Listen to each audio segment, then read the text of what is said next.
isa kong video na hindi ko pa naipakita sa inyo. Kumuha ng video sa aking kaibigan. Marami. Ang kwento niya ay siya ay kaibigan ng aking darling. Yan. And then, nag-perform kami one time sa house concert. And then, punta siya sa bahay. And sabi niya sa akin, kung pwede akong mag-second voice sa kanya. Ako, sige. Akala ko naman yung marami kami. Ako lang pala. Ako, sige. Ano ba gagawin ko? Eh di yun na, later on. Basta yung sabi niya, parang tatanong lang ako. Marunong naman ako ng Dutch konti. So, parang ako yung magtatanong.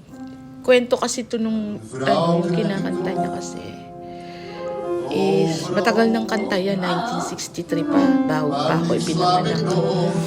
So, yung mga nung araw maganda, may movie yan yung kinanta niya. Kaya,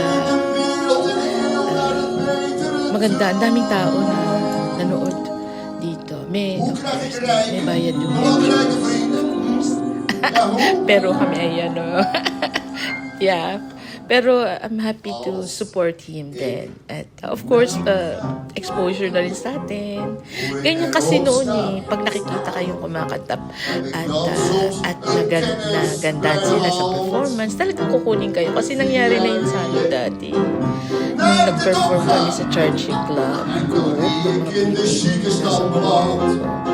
Then yung manager sa Sharon, kinuha kami for 1 week to perform. Yun din naman kaya ayun. Nag-enjoy ako dito kasi sabi nga ni darling, I like your performance kasi it's different. Kasi nga, basta sabi niya, your performance is different. You give energy to each other.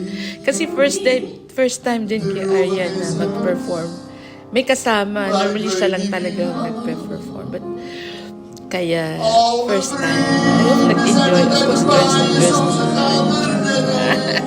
Naiya ako, kaya nilagyan ko ng medyo laser yung damit ko para medyo kagalang-galang. Ganun lang yun. Kagalang-galang naman dyan. Pero nag-enjoy ako, ang daming nanood. More than 100 people. I think 100.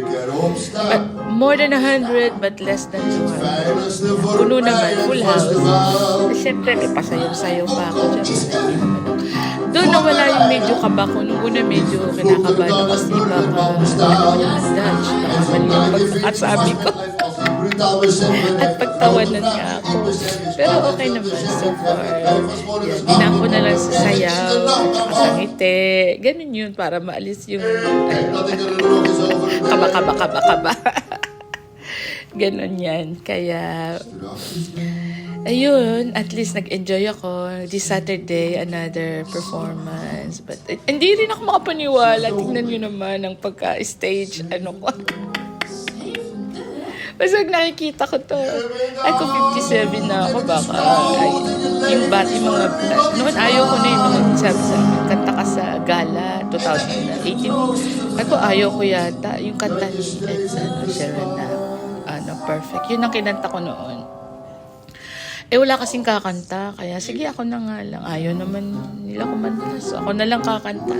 Ayun, medyo... Hindi naman tong first time na nag-perform ako. Kaya medyo... Titignan kay sarili ko. Hindi na-enjoy ako sa magsasayaw Sindilaan ko na lang yung sasayaw-sayaw. Kasi konti lang naman yung part ko dyan. Yung huwa-huwa lang kinakanta ko. Then yung sa part sa Dutch. And then nagsayaw-sayaw. Para entertainer Siya ma-entertain naman yung mga tao. Habang nagkukwento nagkwento niya yung istorya yung ano siya kung pwede sabihin malabo na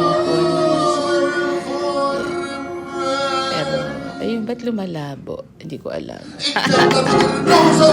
Ayun, hindi ko alam. Ayun, thank you.